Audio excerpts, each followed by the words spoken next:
It's been a long time since I made a video about Tommy Robinson, and there's good reason for that, right? He's in prison. But there are some quite strange things that have happened to Tommy over this prison term. And in fact, I think it would be fair to say that in some ways he's being treated quite inhumanely. So I'm going to get into all of that in this video. But look, for those who truly have no idea who Tommy Robinson is, perhaps you have been living under a rock, or more likely you're just not British, and that's fine. Well, he's a controversial political activist, journalist and documentary maker. Now, why is he in prison? Well, he's in prison because 3 years ago he made a documentary. I'm not going to get into all the specifics, you can go and look it up yourself. But he made a documentary and was then taken to court about this specific documentary. And the judge ruled that he couldn't show this documentary to anyone ever. Now, Tommy didn't show it for quite a long time, but earlier this year, it seems like he had a bit of a crisis of conscience regarding this, and he eventually decided to show it. He put it, the documentary is called Silenced, you can go and watch it if you want. I don't know if I'm allowed to say that, but you can. It's pinned on his X or Twitter profile. And inevitably, after breaching the court injunction and showing this documentary, he was sentenced to 18 months in prison. Now look, I could go at length about all of the details of that case and even about all the details of Tommy's life, but I have actually produced already a documentary about Tommy Robinson's life, which I believe is both fair and balanced. It doesn't try and portray Tommy as the perfect individual or, you know, gets everything right 100% of the time, but I really do believe it's fair and balanced. And Tommy Robinson himself shared it on Twitter, so I presume he watched it and thought, yeah, that's a reasonable enough take. And you can go and watch that, it's on my profile. Okay, so Tommy Robinson was charged with and sent to prison for a charge of contempt of court. Now, there are two different types of contempt of court charge. There are civil charges and criminal charges. So a criminal charge would be something like you interrupted a trial or a hearing as it was happening, or you, I don't know, leapt over the table and tried to assault the judge or something, right? Whereas a civil charge usually refers to breaching an injunction or something like that. So it's a civil offence. This isn't a criminal offence, and obviously it's a non-violent offence, right? So in your mind already you're probably thinking, well, he's going to be quite a low-risk prisoner in that regard. Surely he's gone to a low category of prison. Now in the UK we have 4 categories of prison, as I understand, A being the most serious and D being the least serious sort of open prison. So where do you think Tommy ended up? Well, Tommy ended up in a Category A prison. He was sent to HMP Belmarsh, which is nicknamed HMP Hellmarsh because the conditions apparently are that rough. I don't know, I've never been, but I can imagine it's pretty unpleasant. Now, who are the other kinds of inmates that Tommy would find in HMP Belmarsh? Well, you've got loads of life sentence serving terrorists like Abu Hamza. You've got Charles Bronson, Britain's most dangerous prisoner. He was at Belmarsh. And more recently, and he's still there, you have people like Axel Rudakabana. So that is where Tommy was sent for a civil offence of contempt of court. Let me make this point a little bit clearer by reading from the Prisoners Advice Service website themselves about who exactly belongs in a Category A prison. It says, prisoners whose escape would be highly dangerous to the public or the police or the security of the state, and for whom the aim must be to make escape impossible. Now, which part of that definition applies to Tommy Robinson? Is he highly dangerous to the public, the police, or the security of the state? No, I don't think so. I think actually it's the other way around. There are a lot of people who are a serious danger to Tommy Robinson. We know this because he's had various death threats. The police have come to his house and his family's house and issued them with what's called an Osman warning, which means that the police, the state, believe that there is a real serious and imminent credible threat to your life. So whoever decides on where to put certain prisoners must surely be aware that placing Tommy in a prison with prisoners who no doubt hate him, particularly, you know, extremist Islamists who he's spoken about his entire life, and also who have literally nothing to lose. Some of them are serving whole life orders or life sentences. They have no real chance or prospect of getting out on parole because of the crimes that they've committed. And now you're putting their biggest enemy, Tommy Robinson, in the same prison as them. It's an absolute recipe for disaster. Surely we can all see that. Now, Tommy has since been recategorised as a Category B prisoner and placed in HMP Woodhill. Now, you might be thinking, well, that's good. Surely that makes him a little bit safer. Not quite. You see, Tommy has actually been to HMP Woodhill before, and the last time he was there, someone at the prison thought it would be a good idea to put Tommy in the same room as people who were in there for terrorist offences. And what happened? Well, they smashed his teeth out. 4 or 5 guys jumped him and beat the living hell out of him, all of his front teeth knocked out. That's why his front teeth always look as white and shiny as they do. That's not out of vanity or because he went to Turkey. That's because someone punched his teeth out in HMP Woodhill. So yeah, not really that much safer. So what then are the living conditions like for Tommy inside HMP Woodhill?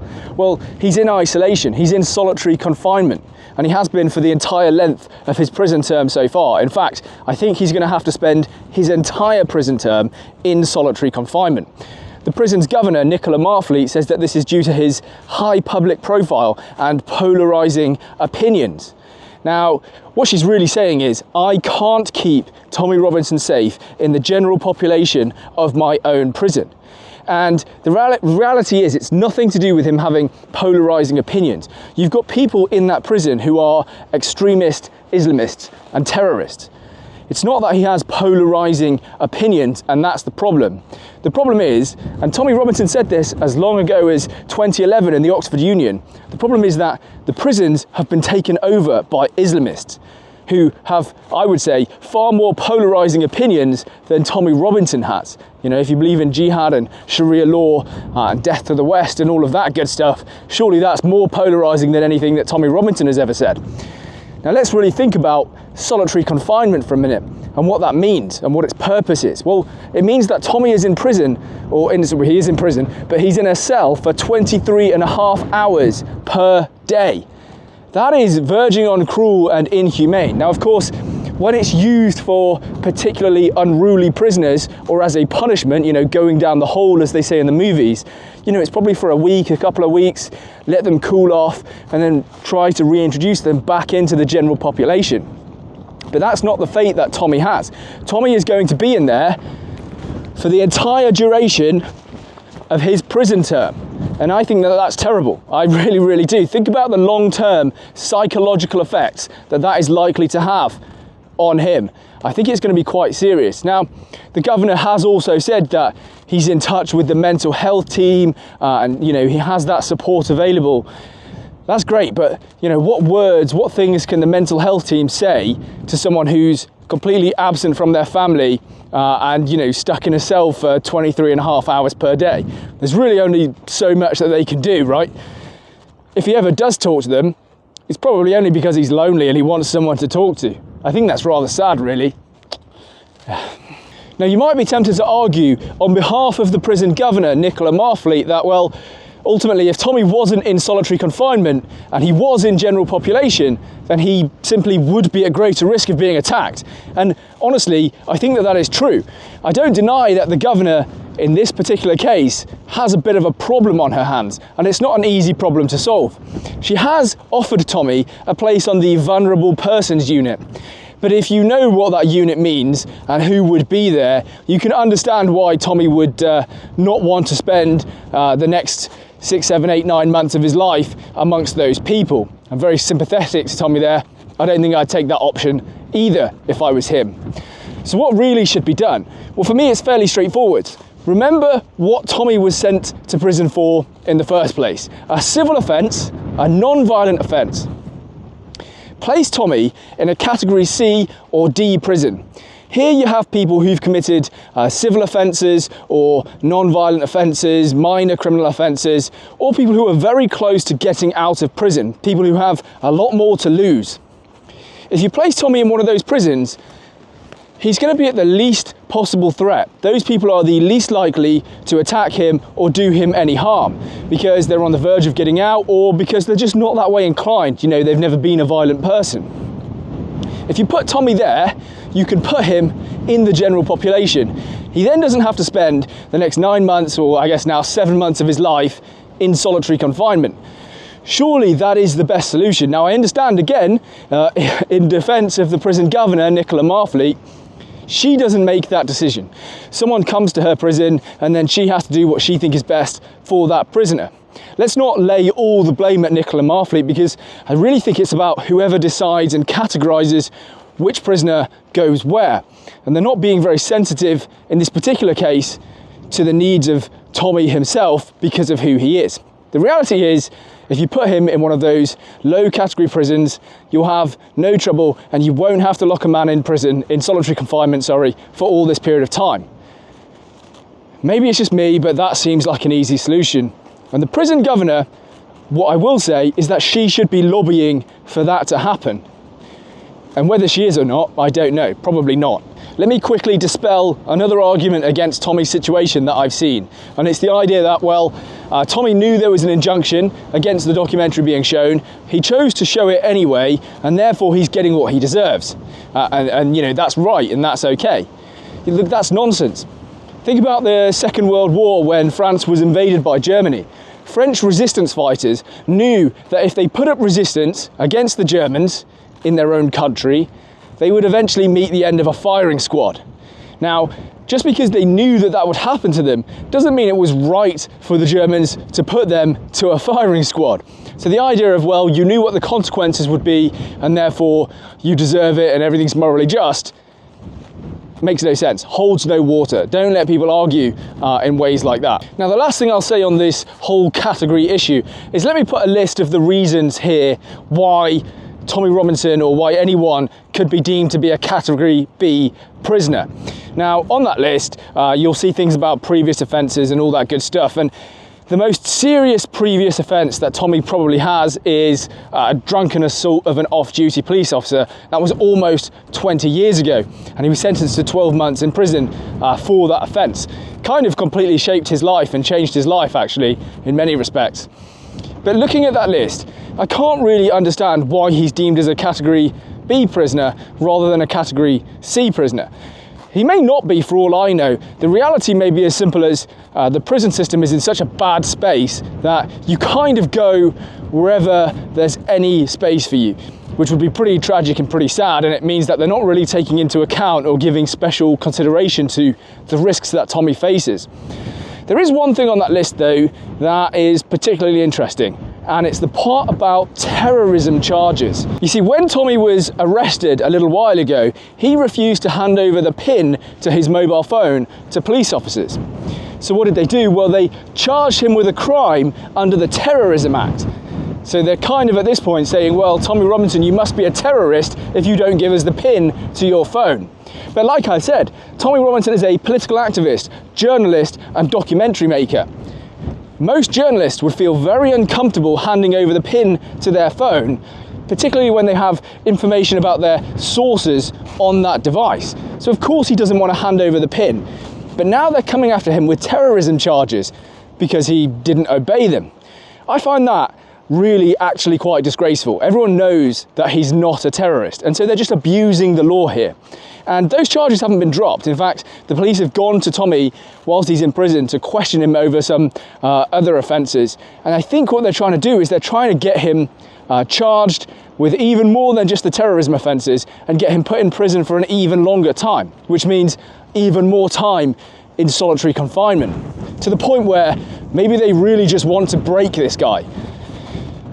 There's even more though, because Tommy, since he's been put in prison, has now had a gagging order placed against him. What this basically means is that people who go and visit him, and we found this out because I believe it was Richard Inman went to visit him, and possibly Paul Thorpe as well, people who go to visit Tommy now can't report the discussions that they've had with him to either the media or their own social media. So anything that Tommy says to these people has to be kept in private, and they have to sign that order.